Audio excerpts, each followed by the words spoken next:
আমার এই বউ ওই ছাল কি হালে মানুষ হবে বাবা।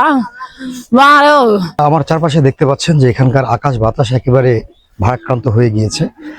টাঙ্গাইলের যে গত রাত 4:15 সড়ক দুর্ঘটনা হয়েছে, যেখানে রড বোঝাই একটি ট্রাক উল্টে গিয়েছে, সেই দুর্ঘটনায় 15 জনের মধ্যে 9 জনের মৃতদেহ কিন্তু এই ইউনিয়নের। আমি তার মধ্যে এখানে যে যার বাড়িতে দাঁড়িয়ে আছি, ময়নুল এবং গিয়াস, তারা আপন সহোদর 2 ভাই। তাদের পরিবারে কিন্তু চলছে শোকের মাতাহর। এখানে আমার পিছনে দেখতে পাচ্ছেন যে তার ওয়াইফ। আমরা এখানে আসে যতদূর জানতে পারছি যে তার একটি ছেলে রয়েছে, যেটি মাইনুল, যিনি বড় ভাই।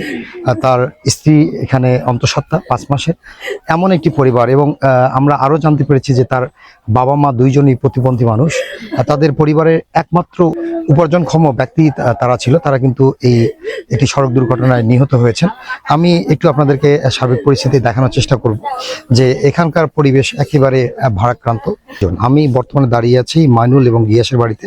মাইনুল বড় ভাই এবং গিয়াস ছোট ভাই। তারা দীর্ঘদিন ধরেই এই চুলের ব্যবসা করে আসছিল। তাদের এই চুলের ব্যবসা দিয়ে কিন্তু এই সংসারটি তারা পরিচালনা করছিল। কিন্তু হঠাৎ করে এই গত রাত 4:15 জীবনে সব মোড় ঘুরে যায় এবং পরিবর্তন এসে যায় তাদের জীবনে। নেমে এসেছে অন্ধকার। আর এর পাশাপাশি পার্শ্ববর্তী যে গ্রামটা রয়েছে, সেখানে যে 6 জন, আমরা 7 জনের কথা জানতে পেরেছি যে বাচ্চা মারা গিয়েছে। সাগর, তারেক, সোহান, বারিক এবং রবিউল। আমরা একটু কথা বলার চেষ্টা করবো এই পর্যায়ে এখানকার স্থানীয় যারা রয়েছেন তাদের। আমি এখানে যে গিয়াস রয়েছে তার পরিবারের, তার স্ত্রীর সাথে কথা বলার চেষ্টা করবো। আপনার সাথে সর্বশেষ কি কথা হয়েছে? কতদিন আগে গেছে উনি? ছোট ঈদের পরে গেছে, মানে 2 মাস আগে এখান থেকে গেছে, এর মধ্যে আর বাড়িতে ফেরেনি? আপনি জানতেন যে সে আজকে আসতেছে? কালকে সকালে ফোন দেয়া বলেছি গাড়ি চড়বো, তা আমি বলেছি চড়বেন যখন তো চড়ো। 8টার সময় বা ফোন দিয়েছে, দিয়া বলেছে যে কেবল ঠাকুর চড়াচ্ছি। তো আমি আবার বলেছি যে লুট ঠাকুর চড়াচ্ছেন না, নিয়া ঠাকুর চড়ছে। তো বলেছে যে লুট নাই, অল্প লুট আছে।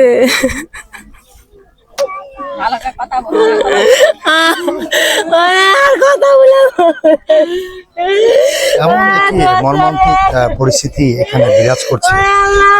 তারাও হতাশ হয়ে গিয়েছে এই অনাকাঙ্ক্ষিত মৃত্যু। আমি এখানকার যারা স্থানীয় রয়েছে, আমি তার সাথে একটু কথা বলার চেষ্টা করবো। আপনারা কখন জানতে পেরেছেন যে এই সড়ক দুর্ঘটনা? খুব সকালে দেখেছি স্যার, খুব সকাল আমি যখন ঘুমোতে উঠে ওই ধান বাড়াবো, ওই মাঠে টানা যায় দেখিতে ওই চিল্লাচিল্লি হচ্ছে। একটা বিড়ি চাল বলছে আমার স্বামী মারা গেছে। তারপর ওই যা দোয়ামকে কান্দাকাটি করে, কিন্তু ওর স্বামী মরেনি, এই 2 জন মরে গেছে। এই পার্শ্ববর্তী ওই জায়গাতে একটা লোক আছে, ওই লোক মরেছে বলে এই জিনিসটা ঘটনা আমরা সকালবেলায় বুঝতে পারি যে আমরা ধান বাড়াবো, তার বাড়ানো হয়নি। আপনারা প্রথমে ওনার স্বামীর কথা জানতে পারার পরে তারপরে আস্তে আস্তে খোঁজা গেল যে এরাই 2 ভাই মরে। গিয়াস মারা গেছে। হ্যাঁ, গিয়াসেরা 2 ভাই মারা গেছে। তারপরে পরিবারে তো এনারা 2 জনই সক্ষম ব্যক্তি। মানে হ্যাঁ হ্যাঁ, বাটা বউ আমার এই বাটা বউ কষাই গরিব কিছু নাই। ওই মাওড়া দেখলেন না, মাওড়া প্রতিবন্ধী, একটা ঠ্যাং নাই, একটা ঠ্যাং নাই। খুব কষ্ট করে মানুষ করে ওই কালা লোক, গর্ভতে হয়নি কালা। পরিবারের সর্বোচ্চ হারিয়ে এখন নিঃস্ব ইনারা। ইনি গিয়াসের বাবা, তিনি বাক প্রতিবন্ধী। তিনি আসলে কিছুই বলতে পারে না। তিনি বাক প্রতিবন্ধী। তার মা রয়েছে, তিনিও প্রতিবন্ধী, তার পায়ের সমস্যা রয়েছে। পরিবারের যে উপার্জনক্ষম ব্যক্তি বলতে তিনি। আমরা আরো একটু বিস্তারিত জানার চেষ্টা করব যে আসলে তারা কিভাবে কি জানছে। আপনারা কখন সংবাদ পেয়েছেন? আমরা সংবাদ পাইছি আমরা এই যে সকাল 6টার সময়, যে ওরা হরেক মালের ব্যবসা গেছে ফিনিতে, ওরা আজকে বাড়িতে চলে আসছে।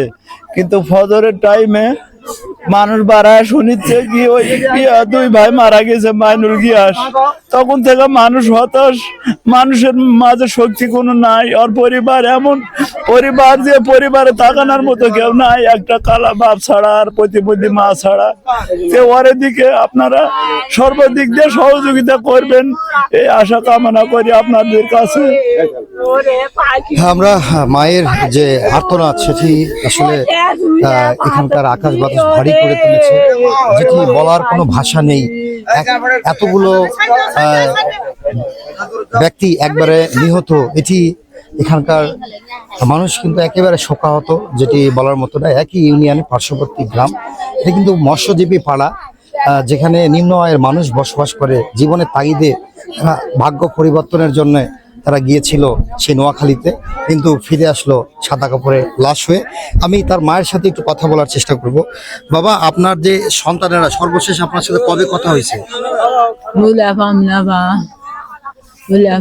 বাপু না, কদিন বেটারা গেছে ব্যবসা, সেই কথা জিজ্ঞাসা করছে।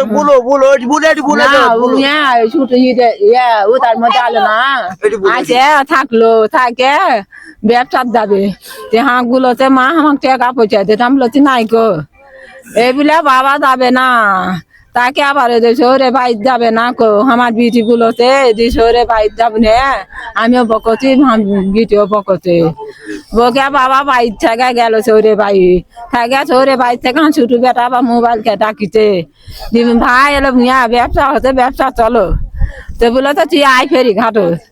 এগুলা বাবা গেল, বাবা শহরে বাইর থেকে আইছে, ওই ফেরি ঘাটে তুইটে আবার রেখে চলে গেছে দুই ভাই ব্যবসা চলে গেছে। দুইরাই বেটা বাবা, 2 মাস আগে আপনার সাথে হ্যাঁ বড় বেটা 2 মাস থাকিতে বা, আর আমার ছোট বেটা চিঠি টাকা দিয়ে পাঠে, চাউলে টাকা দিয়ে পাঠাইছে, দিয়ে পাঠা ওই বেড়াইছে, বেড়া ওই বড় বেটা কাছাইছে আইসে থাকে, আবার এটি আবার আলো ধান কাটিতে বাপু, ধান কাটে আবার মোবাইলকে ডাকিতে ওই যে আমার বাচ্চারা 9 জনা ধান বান্ধে সাথে ধান কাটিতে কাটে থাকি গুলোতে কি মা কুড়ে যাবে, আমি গা ধুয়ে যাবো, আমি বলছি 12 টাকা দেবা, বেড়া বলে টাকা দেও, এ বলে তাকে 1,500 টাকা দিয়েছি, ভাত খালো না বা পাড়াকে বলতে দি মা আমি হোটেলে দেখামনি 50 টাকা বা যাওয়ার সময় যাওয়ার সময় বাপু। আপনার সাথে এরপরে আর কোনো কথা হয় না না না না। দর্শক, শেষ কথাটাও কিন্তু মায়ের সাথে বলতে পারেনি। আর সবচেয়ে জি, আমার এই বউ ওই ছাল কি হালে মানুষ হইবে বাবা, ওই ছাল ওই বউ আপনি কি চাচ্ছেন? কি হালে মানুষ হইবে বা, আল্লাহকে দেখবে, আল্লাহ দেখবে বাবা। তবে এখানকার যে পরিবেশ সেটি কিন্তু আসলে দেখিয়ে বা বুঝিয়ে বলার মতো অবস্থা নেই। তবে সরকারের পক্ষ থেকে এবং উপজেলা প্রশাসনের পক্ষ থেকে আশ্বাস করা হয়েছে, যারা এখানে নিহত হয়েছে তাদের পরিবারকে এই দাফন কার্য সম্পন্ন করার জন্য নগদ 25,000 টাকা, এর বাহিরেও যদি কোনো টাকা পয়সা লাগে তা দিয়ে সহযোগিতা করা হবে, এবং পরবর্তীতে যে আরো অনুদানের বিষয়গুলো রয়েছে সেগুলো বিষয়ে সিদ্ধান্ত দেওয়া হবে। আমি এই পরিবেশে আসলে কথা বলার মতো কোনো স্কোপ বা ভাষা আসলে খুঁজে পাচ্ছি না। তো এই পর্যন্তই, সবাই ভালো থাকবেন, সাবধানে থাকবেন।